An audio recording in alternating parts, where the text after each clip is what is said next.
In today's video, I'm going to teach you how to create users in Zoho CRM. To follow along, make sure you're logged into your Zoho CRM account with administrator privileges. Only admins can add new users, so if you don't see some of the options I mentioned, you may need to check your permissions or log in with an admin account first.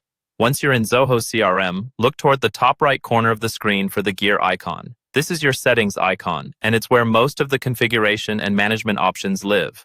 Go ahead and click that gear icon to open the setup page. On the setup page, you'll see different sections. Look for the area labeled General, or sometimes it may appear as Users and Control, depending on your layout and version. Inside that section, click on Users. This is where you can see everyone who currently has access to your CRM, along with details like their roles, profiles, and status. On the Users page, you'll notice a button that says New User.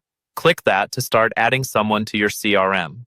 This will open the Add New User page, where you'll enter all the information needed to create the account and send the invitation. Here, take a moment to fill out the required fields carefully. Start with the person's first name and last name.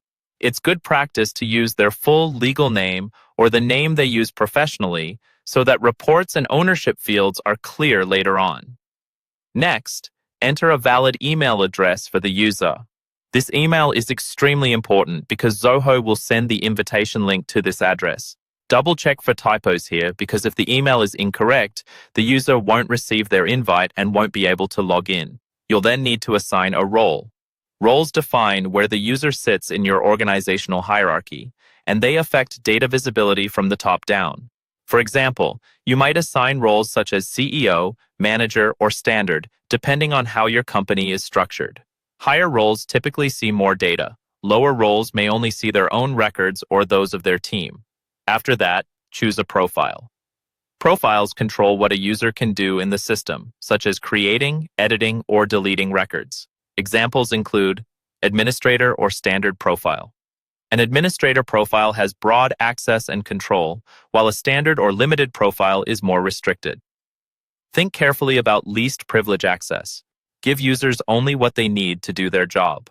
Once you've reviewed all the details and you're happy with the information, scroll down if needed and click Save. Zoho CRM will create the user record and send an invitation email to the address you provided. The new user just needs to follow the link in that email to activate their account and start using Zoho CRM with the permissions and access level you've configured.